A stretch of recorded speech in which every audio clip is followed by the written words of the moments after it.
Hi there. Hi everyone. Um, what you're seeing right now is a photo of a public links golf course based in Texas. That is the practice area. It looks like a lovely starry-eyed night.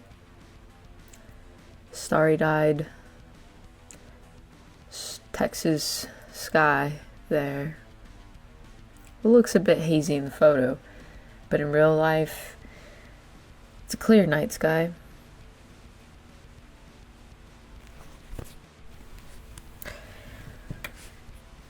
Here we have a souvenir golf ball from my time at Point Park University. Point Park University pioneers athletics.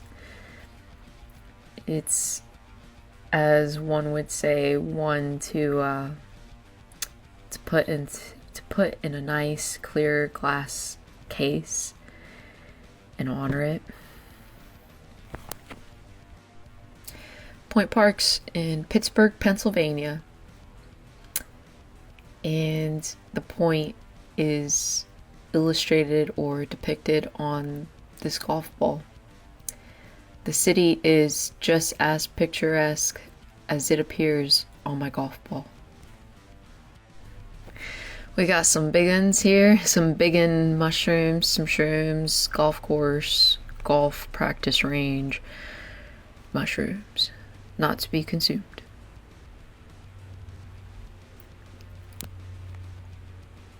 I set up. So I was pretty excited to want to share my night at the range. That's me collecting some golf balls and having a little fun with it. You know, just trying to tap golf balls or a golf ball on the face of my wedge there. Just tapping it and tapping the ball into the basket. And as you can see, it's a little more challenging when the basket's full or filling up. And this basket sure does look like it's quite near its brink here. And I was listening to some tunes and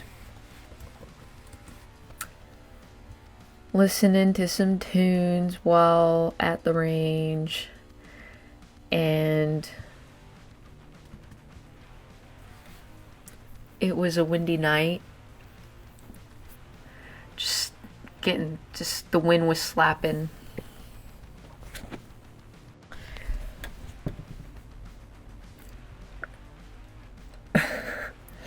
And at one point here, either you're seeing or you'll see, or you've seen that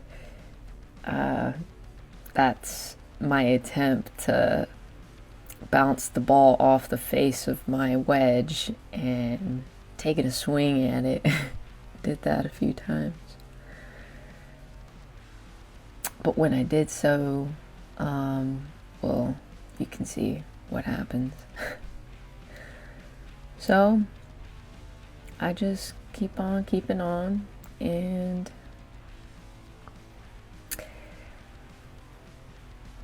threw in a little chakra, a little hang loose. Once we get past that, you'll see that that I'm on the range and I set up. I'm setting up on the range. So I'm on the range, and the first thing I do is set up, right? Like, I set up the camera, pull out a club I'm comfortable starting out with, and I decide to separate or part I decide to group the practice range balls into groups of, I think it was 5, pretty sure it was 5, just to get an idea of, it's like when you have a big project to do, you're not going to focus on the whole thing. You're going to break it down into small pieces. So that's essentially the thought pattern behind breaking these down into groups. A small reasonable group number. And I could have been more detailed with that, but I was basically just playing it by ear and following my gut, my intuition. So really, I also just wanted to enjoy myself and not think about it too much.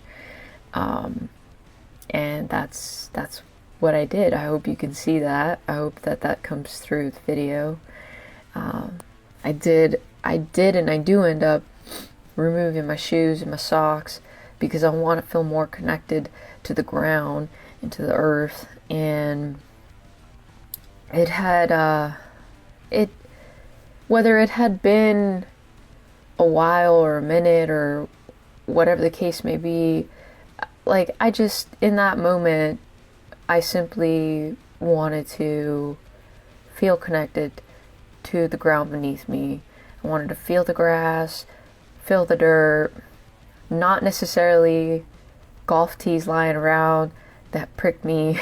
Thankfully, none of them broke skin, but it just, that and like other sorts of debris that I wanted to avoid. And another thing that comes to mind in that moment, I wanted to feel grounded. I wanted to think about, I wanted to practice my balance. I wanted to feel more balanced and more in control of my golf swing and my rhythm, my tempo, my momentum. And I wanted to do so barefooted, which I did. And so you'll see that I picked out a few golf clubs, and I went ahead and, I'm more of a player that likes to feel my shots. I'm big on feel, and not that I won't get really like technical with it, because I respect the technical side of it, the technical aspect of golf and the swing and the mechanics. But here I really wanted to get the feel down, and I know in the future I would want to definitely plan or schedule out golf practice moments or golf sessions, some sessions where I focus more on the technical aspect for a portion of the practice, and really just gauge and feel and visualize my golf swing and the distance and the distances I'm hitting per golf club. Obviously with different tech and different whether it's golf clubs or golf shoes or apparel, I'm going to feel a little different. I'm going to get different reactions and responses. So also taking note of that, taking note of causes and effects, and making notes about that, about making some notes as to the reactions and responses I get from either golf clubs, either like basically swag, tech, equipment, and materials being used, so that I get a thorough and accurate measurement of what it is I'm using and I'm doing, so that when I'm out on the golf course doing my thing, I know what to expect. I can anticipate as much as possible, and whatever's out of my control, I will do what I can to address it appropriately.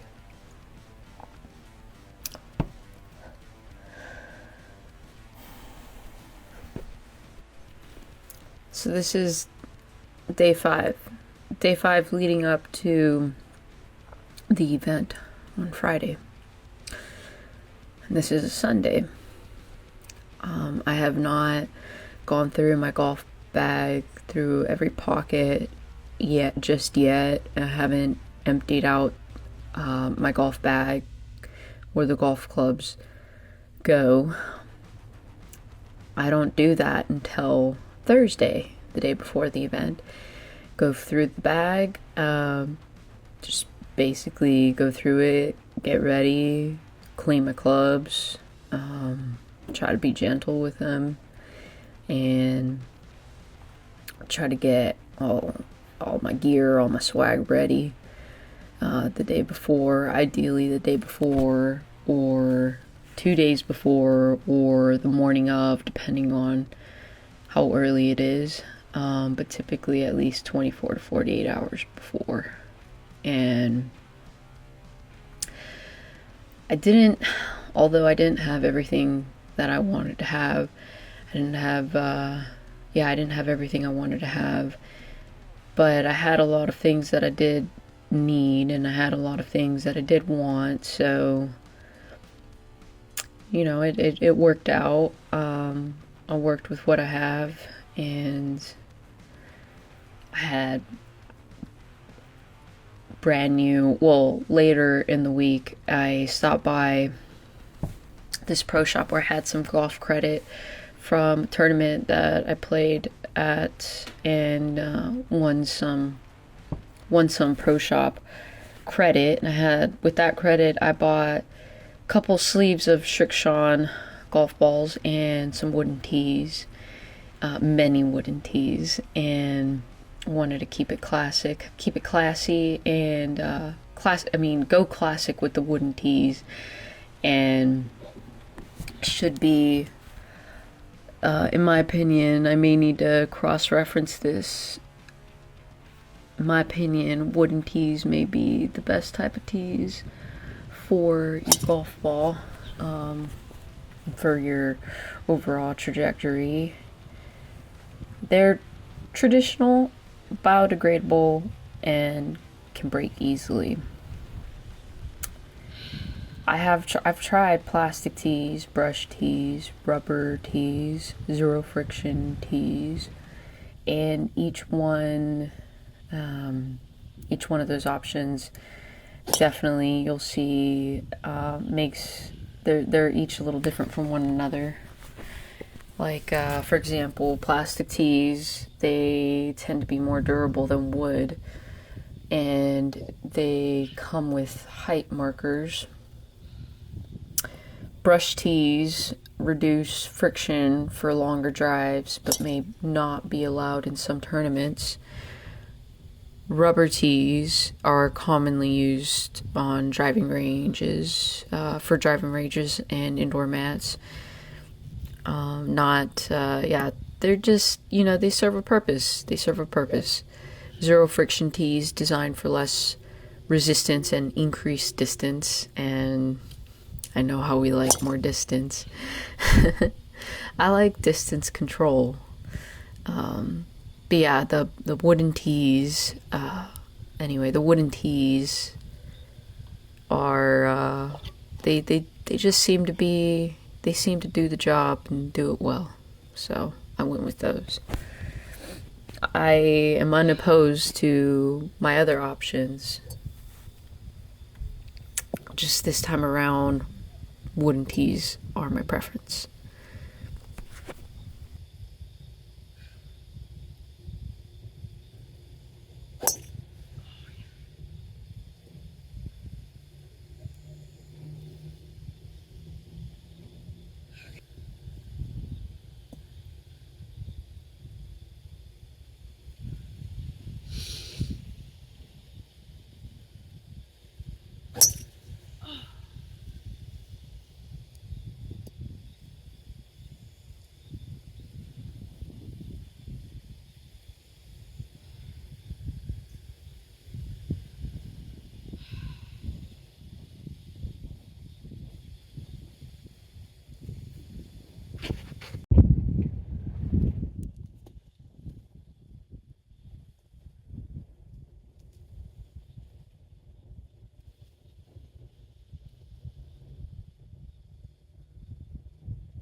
Alright.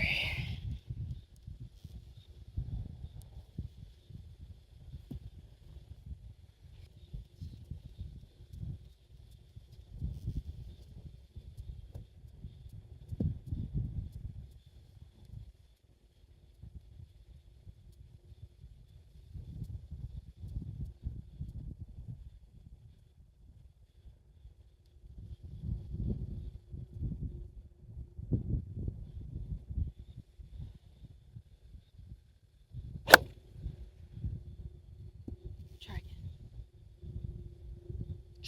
Try again. Try again.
Let me see.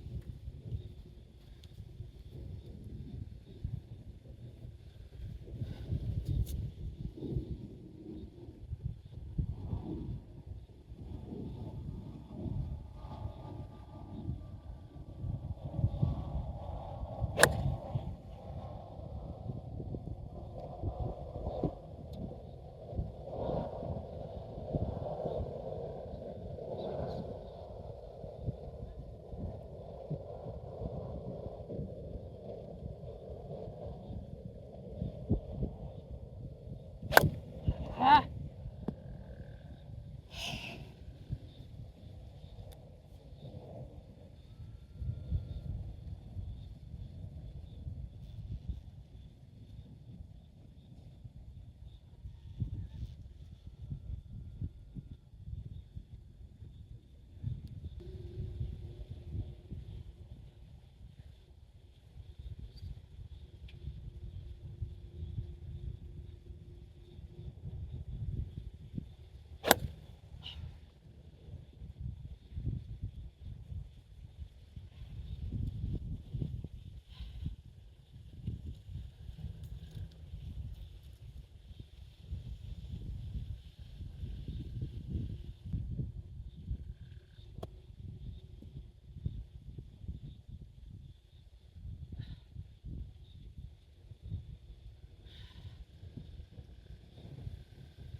Sweet spot. This one's for you. JB. This one's for JB. JB.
There you go.